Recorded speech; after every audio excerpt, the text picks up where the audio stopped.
বাংলাদেশ চলচ্চিত্র শিল্পী সমিতির নির্বাচনকে ঘিরে যে নিরাপত্তার বলয় তৈরি করা হয়েছে বিএফডিসির সামনে, সেই মুখেই কিন্তু আমরা অবস্থান করছি এবং চলচ্চিত্র শিল্পী সমিতির আজকের যে নির্বাচন, সেই নির্বাচনের যে শুরুর সময়টাতে আমরা দেখতে পাচ্ছি যে কড়াকড়ি নিরাপত্তা আরোপ করা হয়েছে এবং পুলিশ থেকে শুরু করে চলচ্চিত্র যে বিএফডিসির যে সিকিউরিটি গার্ড রয়েছেন তারা কিন্তু তৎপর রয়েছেন এখানে একজন ভোটারকে চেক আপের মাধ্যমে। আপনারা দেখতে পাচ্ছেন যে একটি গাড়ি নিয়ে আসছে, এখানে কিন্তু যারা ভোটার রয়েছেন তাদেরকে কিন্তু আসলে চেক করিয়ে তারপরে কিন্তু ঢোকানো হচ্ছে এবং একই সঙ্গে সাংবাদিক থেকে শুরু করে অন্যান্য যে সংশ্লিষ্ট যারা রয়েছেন সকলকেই কিন্তু খুব সতর্কতার সহিত এখানে কিন্তু ঢুকতে দেওয়া হচ্ছে। অর্থাৎ কয়েক স্তরে কিন্তু চেক আপের পরে তাদেরকে কিন্তু এখানে আসলে প্রবেশ করানো হচ্ছে এবং সেই দৃশ্যটি আপনাদেরকে সরাসরি দেখানোর চেষ্টা করছি। পুলিশ কিন্তু এই মুহূর্তে পরিদর্শনের মাধ্যমে ভোটার থেকে শুরু করে অন্যান্য সকলকে যে ঢুকতে দেওয়ার বিষয়টি বা প্রবেশ করতে দেওয়ার যে বিষয়টি সেটি কিন্তু তারা করছেন।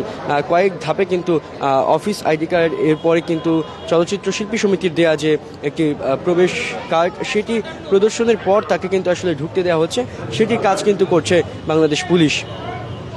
এভাবে করেই কিন্তু আসলে এবারের যে এবার যে চলচ্চিত্র শিল্পী সমিতির নির্বাচন সেটিকে কিন্তু ঢুকতে দেওয়া হচ্ছে।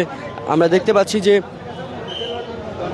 দেলোয়ার হোসেন ঝন্টু তিনিও কিন্তু আসলে কার্ড পরিদর্শন করেই আসলে ঢুকতে হলো। তিনি আসলে একটু মজা করেই বলছিলেন শুরুতে। আমরা একটু আপনাদেরকে জানিয়ে দিতে চাই যে এবারের আসলে যে প্যানেল দুটি রয়েছে সেই প্যানেলে আমরা দেখতে পাচ্ছি একটি প্যানেলের সভাপতি কিন্তু মাহমুদ কলি এবং সাধারণ সম্পাদক পদে কিন্তু নিপুণ আক্তার রয়েছেন এবং সহসভাপতি সিডাক অমিত হাসান রয়েছেন এবং এছাড়াও যারা আসলে রয়েছেন সাধারণ সম্পাদক হিসেবে বাপ্পি চৌধুরী, অঞ্জনা রয়েছেন সাংগঠনিক সম্পাদক হিসেবে, মারুফ আকিব রয়েছেন আন্তর্জাতিক বিষয়ক সম্পাদক, কাবিলা রয়েছেন প্রচার দপ্তর সম্পাদক, মাইমুন ইমন রয়েছেন সংস্কৃতি ও ক্রীড়া সম্পাদক, জাদু আজাদ রয়েছেন কোষাধ্যক্ষ হিসেবে, কার্যকরী সদস্য হিসেবে বেশ কিছু অভিনেতা অভিনেত্রীরা কিন্তু রয়েছেন, সেটিও আপনাদেরকে একটু দেখানোর চেষ্টা করব।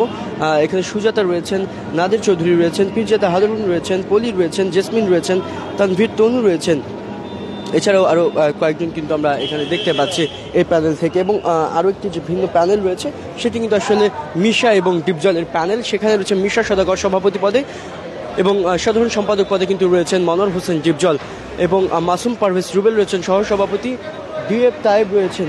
এখানে দেখতে পাচ্ছেন যে আরও একজন অভিনেত্রী, তিনি কিন্তু বেশ কিছু বছর যাবৎ কিন্তু অভিনয় করে যাচ্ছেন এবং তাকে ঢোকার জন্য কিন্তু এখানে আসলে একটি তার যে কার্ডটি রয়েছে সেটি ভোটার কার্ড রয়েছে সেটি চেক আপ করেই কিন্তু ঢোকানো হয়েছে এবং এখানে যারা আসছেন এখনো পর্যন্ত সকল ভোটারকে কিন্তু আসলে চেক আপ করিয়ে এরপর প্রবেশ করানো হচ্ছে ভেতরে। শুরুতে আসলে রিক্সা দিয়ে ঢুকতে দেওয়া হয়নি, পরে কিন্তু আসলে তাকে রিক্সা সহই ঢোকার অনুমতি দিয়েছেন, কেননা তিনি তার পায়ে সমস্যা হচ্ছে এই কারণেই। আমরা এবার একটু এই প্যানেলটি সম্পর্কে জানাতে চাই। মাসুম পারভেজ রুবেল রয়েছেন সহসভাপতি, ডিএ তাইব রয়েছেন সহসভাপতি, এছাড়া সাধারণ সম্পাদক পদে রয়েছেন আরমান জয় চৌধুরী রয়েছেন সাংগঠনিক সম্পাদক পদে, আন্তর্জাতিক বিষয়ক সম্পাদক পদে আলেকজান্ডার বো, জ্যাকি আলমগীর রয়েছেন দপ্তর ও প্রচার সম্পাদক, জন রয়েছেন সংস্কৃতি ও ক্রীড়া সম্পাদক, কমল রয়েছেন কোষাধ্যক্ষ, এছাড়া কার্যনির্বাহী পরিষদে রয়েছেন সুচরিতা, রোজিনা, আলিরাজ, সুব্রত, দিলারা, ইয়াসমিন, শাহনুর, নানা শাহ, রত্না কবির, চুন্নু, শাঞ্জু জন এবং মোহাম্মদ ফিরোজ মিয়া। এইভাবেই কিন্তু প্যানেল করা হয়েছে মিশা ডিপজলের এবং অন্য প্যানেলটি রয়েছেন মাহমুদ কলি এবং নিপুণ আক্তারের এবং সেই দুটি প্যানেল সম্পর্কে আপনাদেরকে আমরা পুরোপুরি পরিচয় করে আনার চেষ্টা করেছি এবং তাদের সম্পর্কে আপনাদেরকে জানিয়েছি। এই এখন পর্যন্ত যে কড়াকড়ি নিরাপত্তা আরোপ করা হয়েছে বিএফডিসির সামনে সেটি কিন্তু একদম পরিষ্কার। পুলিশের যে বিশাল এক বহর কিন্তু এখানে রয়েছে এবং তাদের পাশাপাশি অন্যান্য যে বিএফডিসির যারা আসলে সিকিউরিটি রয়েছেন, সিকিউরিটি অফিসার, তারাও কিন্তু এখানে রয়েছেন। তারা কিন্তু আসলে তাদের কাছে যে লিস্টটি রয়েছে সেই লিস্ট দেখে দেখে, ভোটার কার্ড দেখে দেখে গণমাধ্যম কর্মী থেকে শুরু করে সকলকে কিন্তু আসলে এখানে প্রবেশ করতে দেওয়া হচ্ছে।